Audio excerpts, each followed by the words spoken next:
세상에 떠도는 기묘한 괴담들. 첫 번째 이야기.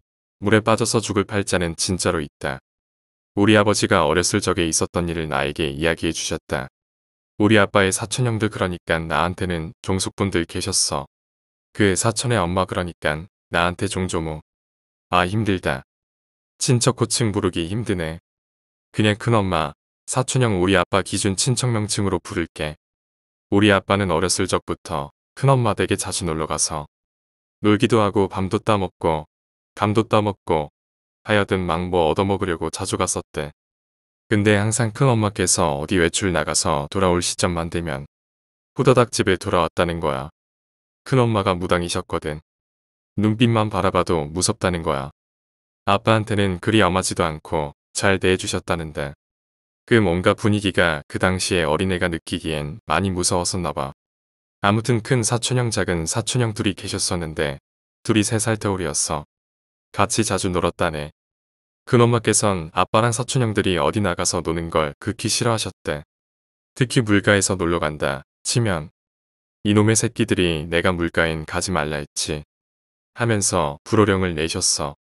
하도 물놀이를 못하게 하니까 더운 여름날 날 잡고 몰래 놀러 가기로 셋이서 작당을 한 거야. 다음날 놀러 가기로 하고 집으로 돌아가려는데 큰엄마께서 아빠를 불러 세우더니 오늘은 여기서 자고 가. 그놈 진지로 마다니까 꼼짝 않고 저녁밥도 같이 먹고 자게 됐지. 근데 큰엄마가 자기 전에 3명을 불러 앉혀놓곤 내가 내일 너네 물가에 가는 거 아는데 아무리 말려도 너네는 어떻게든 갈 놈들이니 정 그렇게 가고 싶다면 같이 가자. 응? 이러는 거야. 셋은 완전 기분 좋아가지고 내일 놀러 갔지.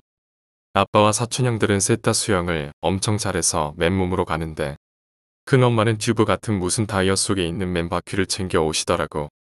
밧줄 같은 거랑 나름 구명장비를 준비해 오신 거지.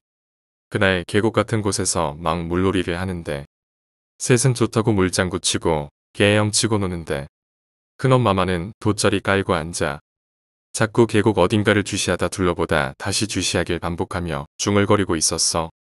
다른 꼬맹이들도 난입해서 한참을 노는데 아빠가 한쪽에서 헤엄치고 있는데 뒤에서 큰엄마가 뭐라고 부르시는 거야.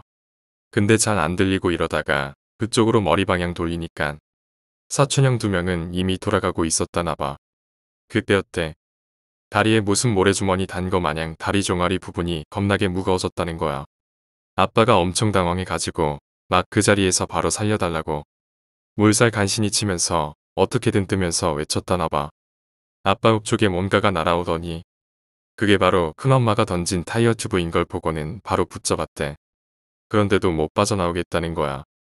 말 그대로 타이어 튜브 잡고 간당간당하는 상황이었다고 해. 사촌형이 던지는 줄도 잡지 못하고 막 물속으로 조금씩 말려가는 상황이었어. 타이어 붙잡으면서 버티는 상황. 결국에 작은 사촌형이 몸에 줄을 감고 헤엄쳐와서 꺼내와서 마침내 구조됐지. 구조돼서 막 사촌형이 아빠 등 두드리고 물배 찬 거 헛구역질하면서 물을 토하는 와중에 큰엄마는 계곡만 노려보면서 말했대. 가자, 빨리.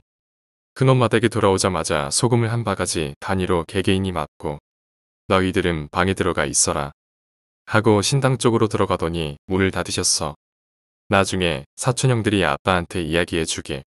큰 사촌형이 아빠가 물에 빠졌을 때 구해주려고 물에 먼저 뛰어들려고 하니까 큰엄마께서 안 돼. 들어지 마.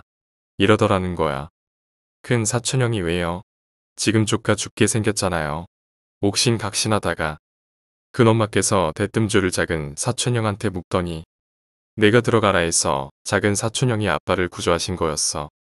그러고 세월이 5년 흘렀나? 큰 사촌형이 물놀이 피서철에 익사석으로 돌아가셨지.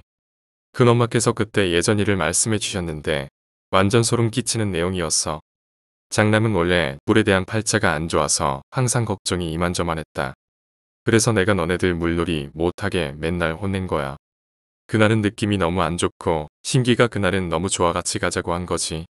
그래서 계속 계곡가를 주시하면서 물귀신들을 주시하고 있었어. 갑자기 물귀신 3명이 계곡 가장 깊은 곳에서 둥둥 떠 맴돌다가 너네 셋 쪽으로 다가오는 거야. 내가 급히 너네들을 불렀었다. 근데 그날 내가 물에 빠졌을 때 사실 귀신들이 네 뒤에서 뒤통수만 보고 있었다. 평소 같았으면 죽었을 상황이지만 근데 넌 그날 물에 빠져 죽을 팔자가 아니었어. 뭔 소린가 쳐다보는데 다시 얘기하시길.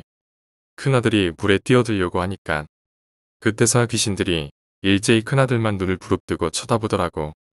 시뻘겋게 충혈된 눈 상태로. 그래서 들어가지 말라고 붙잡았던 거야. 그와 동시에 작은 아들도 들어가려고 했었는데 그땐 다시 네 뒤통수만 바라보고 있었더라고. 때문에 작은 아들을 보낸 거야. 아버지는 이 이후로 물놀이 때 항상 물가에서 발만 담그고 물 쪽에 들어가지 않으셨었다. 나는 평소엔 아버지가 수영을 못하시나 보다 했다.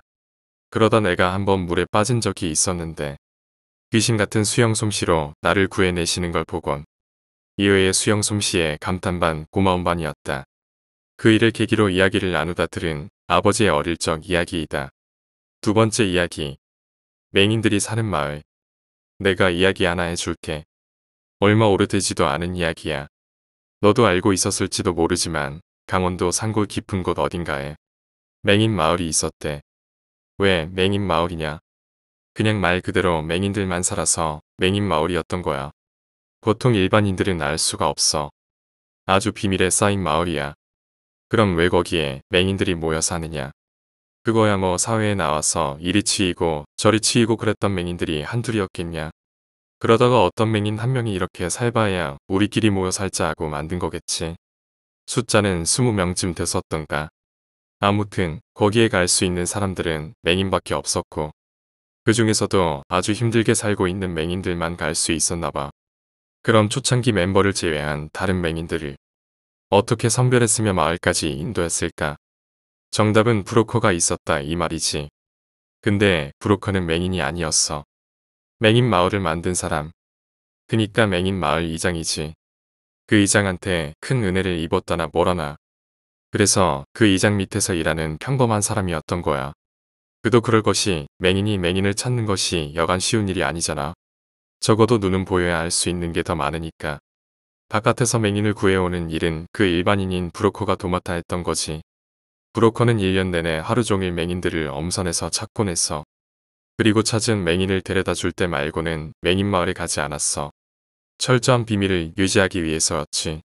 그래서 그런지 브로커가 갈 때마다 이것저것 챙겨주곤 하면서 맹인 마을에 있는 모든 맹인들이 고마워했어. 브로커는 그런 맹인 마을에 보람을 느꼈어. 그늘도 브로커는 평범하게 맹인을 데려다주는 길이어서 맹인을 마을에 인도하고 빠져나오려는 찰나 이장님이 말했어. 더 이상 맹인은 필요 없다고. 이 정도 인원이 적당하다고 말이야. 그러면서 이젠 여긴 있고 사회생활을 시작하래. 브로커는 알겠습니다 했지만 두려웠어. 그가 사회에서도 잘할 수 있을까? 이 정도의 대접을 받을 수 있을까 하고 말이야. 하지만 브로커는 맹인 마을에 짐이 되긴 싫었어. 그래서 그는 사회에 뛰어들어가게 되었지. 하지만 아니나 다를까 브로커는 할 수 있는 게 없었어. 그가 가는 곳마다 그를 거절하기 일쑤였지. 어쩌다 받아준 곳에서도 그는 핍박받으며 일해야 했어. 우둔한 것, 멍청한 것. 그러니까 장가도 못 가고 있지. 저 꼬락서니 좀 봐라. 그는 멸시받는 존재가 돼버린 거지. 그 브로커는 좌절했다지. 맹인 마을에서와는 달리 자신이 평범한 사람들 속에서는 생활할 수 할 수 없었던 거야. 순간 그는 사회에 있었던 맹인들이 겪었던 기본을 깨달았어. 그리고 무슨 생각이 든 건지 맹인 마을로 차를 몰았대. 맹인 마을에 도착하자마자 그는 헐레벌떡 이장님을 뵙고 이야기했나봐. 여기서 살게 해달라고 정 안되면 자신도 맹인이 되겠다고. 정말 눈을 뽑을 기세로 말이야. 이장은 난감했지. 혼자 결정할 수 있는 일이 아니었어. 그래서 사람들을 모아 회의를 했어. 회의는 비관적이어서 믿을 수 없다. 일반인은 일반인들과 살아야 한다. 우리끼리도 살만하다. 이런 이야기들만 오갈 뿐이었어. 얼마 전만 하더라도 고마운 브로커가 이제는 성가신 존재가 돼버린 거야. 그러다가 누군가가 외쳤어. 우리들은 없어서 힘들게 살았는데 브로커는 멀쩡히 있는 두 눈을 뽑겠다니. 우릴 조롱하는 것이냐. 이렇게 말이야. 사람들은 이 말에 크게 동조했어. 아주 시끌벅적 난리가 난 거야. 그래서 그 브로커를 받아들일 수 없다는 회의 결과가 나왔어. 이장한테 의의 결과를 들은 브로커는 정말 실망했어. 그도 그럴 것이 자기들을 여기까지 데려다 준 거 항상 생각해 준 게 본인인데 말이야. 얼마 전까지만 해도 그는 여기서 영웅이 아니었던가. 그는 배신당했다고 생각한 거지. 브로커는 맹인 마을에 빠져나와 조용한 산기슭에서 생각했어. 생각하면 할수록 그들에 대한 실망감만 커질 뿐이었지. 그러다가 점점 실망은 분노로 변했어. 아무데도 받아주지 않는 현실에 한 번. 그리고 믿었던 사람들에게 배신당했다는 데에 두 번. 오갈 데 없는 자신의 상황에 세 번. 그리고 네 번. 다섯 번. 여섯 번. 그는 화를 주체할 수 없었어. 그는 원인을 찾기 시작했지. 그러다 깨달았어. 이게 다 맹인 마을 때문이다. 맹인 마을을 도와주느라 아무 능력을 얻을 수 없이 지금 이 꼴이 된 거다. 정작 그들은 나를 배신했다. 그의 분노는 전부 맹인 마을을 향하게 된 거야. 브로커가 오지 말랐던 맹인 마을을 다시 찾았을 때 맹인을 데려오진 않았어. 대신 수많은 아이스박스들이 타고 있었지. 왜 다시 왔냐는 이장님에게 브로커는 첫 번째 도끼질을 했어. 이장님의 비명소리에 놀라 어리둥절하는 맹인들. 두 번째 비명소리가 들렸을 때는 뒤로 주춤주춤 하더니 세 번째 비명소리가 들리자 도망가기 시작했어. 하지만 뛰어봤자 벼룩. 어디로 가야 할지도 모르고 넘어지는 맹인들이 태반이고 오히려 브로커에게 달려오고 아수라장이 된 거지. 브로커는 그때 한 번도 느껴보지 못한 우월감을 느꼈어. 그들보다 내가 훨씬 잘났다. 그들의 목숨은 내 행동에 달려있다 이런 우월감 말이야. 브로커는 한 명도 남김없이 맹인들을 살육하고 손상되지 않은 장기들을 아이스박스에 싣었어. 그리고 생각했지. 그들이 맹인이 아니었어도 이렇게 꼼짝없이 당했을까? 전혀 그들은 맹인이어서 이렇게 당한 걸 거야. 그렇기 때문에 자신은 이렇게 약자 속에서 우월감을 느끼면서 살아야겠다고 말이야. 그래서 그게 누구냐고. 그게 누구인지는 너도 잘 알 것 같은데. 솔직히 내가 이야기하는 동안 넌 알 수밖에 없었을 거야. 어쨌든 거두절미하고 내가 중점으로 하고 싶은 말은 이거야. 너가 아무리 그렇게 소리 내봤자 귀머거리 마을인 여기에서는 아무도 들을 수 없다는 거. 그니까 소리 그만 질러 우월한 내 귀가 아프잖아. 세 번째 이야기, 쓰레기통. 전에 살던 아파트에서 있었던 일이다. 내가 살던 곳은 지은 지 30년은 더 된 낡아빠진 2층짜리 목조 아파트였다. 역 근처에 있었지만 워낙에 오래된 곳이라 그런지 주변 집들에 비해 집세가 훨씬 쌌다. 다른 곳보다 싼 집을 찾아 모인 사람들이 사는 곳이니 당연히 주민들도 그리 유복한 사람은 없었다. 하루 종일 기침만 하고 있는 노인에 사시사철 뭔 소리인지도 모를 말로 싸움만 일삼는 외국인 부부까지 그런 곳에 살았었다. 당시 나는 프리터라 일은 하고 있었지만 수입은 적었다. 그리고 언제부터인가 방에 이상한 일들이 일어나기 시작했다. 처음에는 사소한 것이었다. 버린 적이 없는데 쓰레기통이 비어져 있었다. 쓰레기를 훔쳐갈 사람이 있을 리 없으니 그저 내가 착각한 것이라 생각했다. 하지만 며칠 뒤 또 쓰레기통이 비어져 있었다. 나는 확신했다.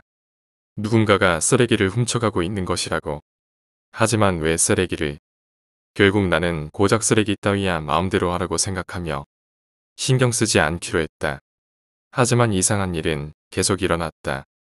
이번에는 몇 장 없는 팬티 중 하나가 사라진 것이었다. 고인 세탁소에 들러 세탁물을 가지고 왔는데 어제 입었던 놈이 사라져 있었다. 그 팬티는 며칠 뒤 방 안에서 발견됐다. 왠지 이상했다. 부엌에 쌓아둔 설거지 거리가 다 정리되어 있기도 했다. 물론 내가 한 적은 없는데 어느 날 집에 돌아오니 옷장 안에서 소리가 난 것 같은 기분이 들었다. 옷장을 열었지만 당연히 안에는 아무도 없다. 며칠 더 지나 감기 때문에 아르바이트를 조퇴하고 평소보다 좀 빨리 집에 왔다. 집 문을 열자 그 녀석이 있었다. 다 쓴 나무젓가락을 빨며 그 여자는 나를 보았다. 나는 큰 소리를 지르며 밖으로 도망쳤다. 주변 사람한테 전화를 빌려 경찰을 불렀고 곧 경찰차가 왔다. 사정을 말하자 경찰은 집을 조사하러 들어갔다.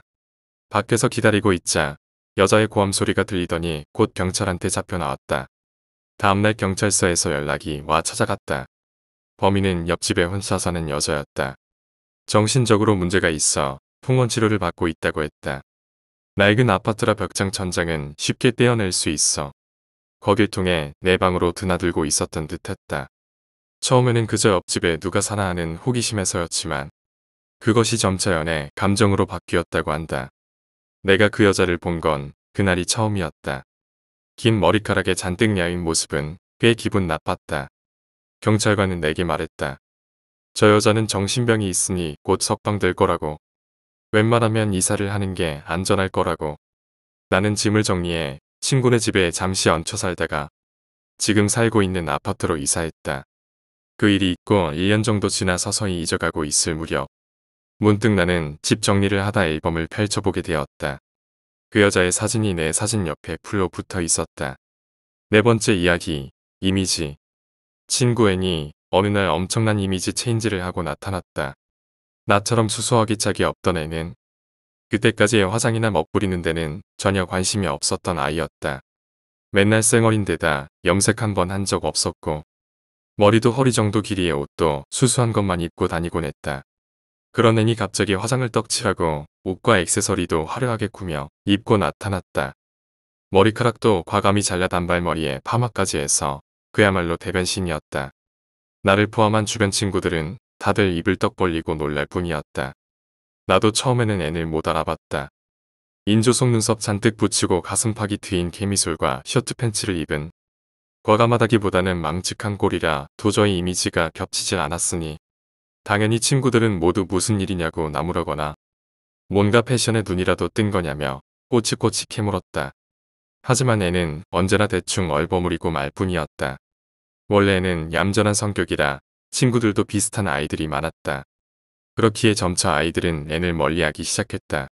하지만 그럼에도 애는 과격한 패션을 그만두질 않았다. 그리고 얼마 지나 애는 학교에 나오지 않게 되었다. 나쁜 애인한테 속아 사랑의 도피를 했대.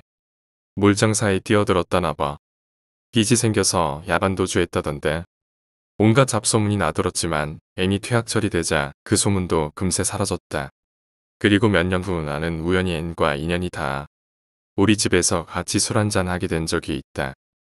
여전히 애는 과격한 패션을 유지하고 있었고 성형도 좀 했는지 얼굴도 내가 알던 모습에서 좀 변해 있었다. 과거 얌전했던 애는 어딘가 다른 세상으로 가버린 것처럼 느껴질 정도였다. 나는 애에게 왜 그런 이미지 체인지를 한 거냐고 물었다. 애는 또 이리저리 얼버무리려 했다. 하지만 술이 좀 들어가자 너한테는 이야기해줘도 될 것 같다라며 천천히 입을 열었다. 어느 깊은 밤 애는 아르바이트를 마치고 집으로 가던 도중이었다고 한다. 집 근처 작은 산, 애는 이상한 사람과 마주쳤다고 한다. 흰 기모노를 입은 중년 남자였다. 한 손에는 인형 같은 걸 들고 다른 한 손에는 쇠망치를 든 채 산속길을 헤매고 있었다고 한다. 흰옷 입은 남자는 애를 보자 전력으로 뛰어오기 시작했다. 애는 죽어라 자전거 페달을 밟아 도망쳤다.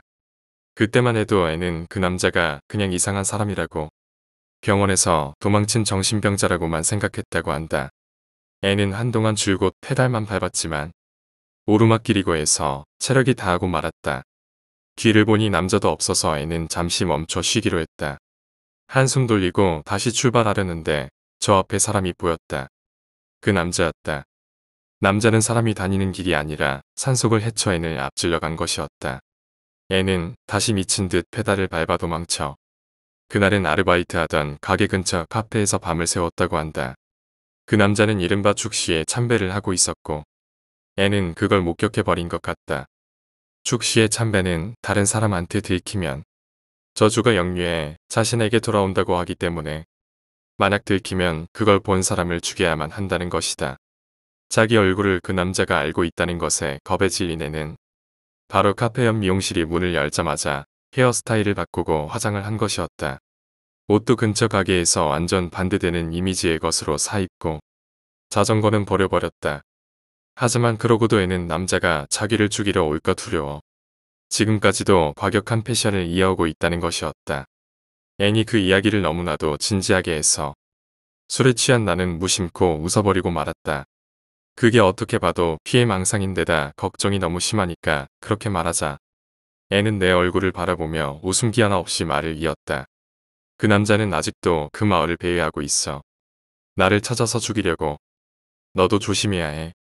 지금 너 그때 나랑 좀 비슷한 이미지 아니니? 5번째 이야기. 할머니의 얼굴. 일터에서 들은 이야기다. 그 할머니는 절물적 해녀를 했었다고 한다. 세상은 워낙에 호경기라 젊은 해녀라도 물질 조금만 하면 먹고 사는 데는 지장이 없었다고 한다. 그 동네는 시골이라 딱히 경쟁자도 별로 없었다고 한다. 그날은 바다도 잠잠하고 아침부터 해산물이 잔뜩 잡혔다고 한다. 그녀는 평소 가지 않던 어정으로 발을 돌렸다. 작은 언덕을 돌아서면 암초가 있다. 물의 흐름이 복잡하고 여기저기 바위도 있어 위험해서 다들 꺼리는 곳이었다. 하지만 그러니만큼 큰 놈들을 잡을 기회도 많다. 물속으로 뛰어들자 꽤 쏠쏠하게 잡히더란다. 그런데 마지막으로 들어갔을 때 이상한 걸 봤다고 한다. 밀짚 모자를 쓴 소년 둘이 잠자리채를 들고 달려가더라는 것이다. 오싹한 나머지 아이들이 눈치채지 못하게 몰래 배에 올라 가슴을 쓸어내리며 바닷가로 돌아왔다고 한다. 그 후에는 아무 일도 없었다. 그 무렵에는 아직 여우나 너구리한테 속아 넘어간다는 말을 곧잘 했었지만 바닷속에서도 그런 일이 있을 줄은 정말 몰랐다니까. 그렇게 말하는 할머니의 얼굴을 아직도 기억하고 있다. 그리운 듯 즐거운 듯한 6번째 이야기, 사고. 학창시절 내가 가입했던 동아리 후배가 가지고 있던 생각이 지금 와서 돌아보니 묘하게 무섭다. 친목회인지 뭔지 아무튼 술자리에서 옆에 앉게 되었던 적이 있었다. 자기소개를 겸해 서로 시시콜콜한 이야기를 늘어놓게 되었지. 그 녀석이 말하길 자신은 4년에 한 번씩 꼭 큰 사고를 당해 입원하게 된다는 것이었다. 자세히는 기억 못하지만 4살과 8살 때 있었다는 사고는 꽤 큰 일이었던 것 같은 인상을 받았다. 흉터 자국도 봤었고 말이지. 흉터가 조금 놀랄만한 정도로 남아 있었다. 하지만 12살 때 있었다는 사고는 좀 미묘했다. 만으로 12살 때 자전거를 타다 벼랑에서 떨어졌다고 했나 그랬을 거다. 지금까지는 그냥 나이 이야기였는데 난데없이 만으로 12살 때라고 싶은 생각이었다. 게다가 16살 때 사고라고 말한 건 더 애매했다. 무사히 17살이 돼서 신난 그가 달리는 폭주족 오토바이 뒤에 올라타려다 사고가 났다는 것이었다. 그 정도면 아예 본인이 사고를 자초하는 게 아닌가 싶을 정도였다. 이상한 믿음을 가지고 살아가는 놈이구나 싶었다. 하지만 그게 끝이 아니었다. 그 녀석은 20살이 되자 캠퍼스 근처 교통량이 많은 국도를 마구 무단횡단으로 지나다녔다. 솔직히 옆에서 보기만 해도 오금이 저릴 정도였다. 횡단보도 따위 없는 데로 한복판을 차가 지나다니는데도 아무 신경 쓰지 않고 마구 달려가는 것이다. 당연히 운전자가 놀라 급정거하고 온갖 욕설과 클락션 소리가 날아온다. 아무리 봐도 제정신은 아닌 것 같은 후배의 모습에 나는 도대체 왜 그러는 거야? 하고 물었다. 그의 대답은 정상이 아니었다. 어차피 20살 때도 사고를 당할 거잖아요. 기왕이면 빨리 다치는 게 낫겠다 싶어서요. 이런 사고방식을 가지고 사는 사람이 많은 걸까? 나로서는 도저히 알 수가 없다. 말로 들어서는 잘 감이 오지 않을지도 모른다. 하지만 눈앞에서 차를 향해 달려가는 그 모습을 본다면 누구라도 나처럼 겁에 질릴 것이다. 7번째 이야기, 침몰한 잠수함. 할아버지에게 들은 이야기입니다. 할아버지의 고향은 어촌이었는데 그 앞바다에는 전쟁 도중 침몰한 잠수함이 있다는 소문이 떠돌곤 했습니다. 그렇게 깊은 바다는 아니라 잠수해서 확인해보니 분명히 잠수함이 거의 완전한 형태로 가라앉아 있었다고 합니다. 종전 직후였기에 곧 GHQ에서 조사단이 나와 확인을 하고 며칠 있다 돌아갔습니다. 할아버지네 댁은 시골에서 가장 큰 집이었기에 조사 나온 미군들이 묵게 되었다고 합니다. 그런데 그 와중에 언뜻 통역을 맡은 일본계 군인한테 이런 말을 들었다는 것이었습니다. 잠수함 안에서 뭔가를 두드리는 소리가 들려오던데 돈스스스스 돈스스 돈스스 돈스 돈스스 모스 부호였습니다. 미군들은 곧장 일본 해군 모스 부호를 파악하기 시작했습니다. 카스케테 역시나 일본어 모스 부호였습니다. 미군은 전쟁 도중 이미 일본군 암호를 죄다 해독하고 있었기에 작전 명령마저 전부 파악하고 있었다고 합니다. 당연히 일본어와 모스 부호를 알고 있는 정보 담당 군인도 많았겠죠. 침몰 잠수함을 조사하러 왔던 미군 병사들은 잠수복까지 입고 본격적인 장비는 다 갖추고 있었다고 합니다. 하지만 물에 들어가 보지도 않고 그대로 철수했었노라고 할아버지는 내게 이야기했습니다.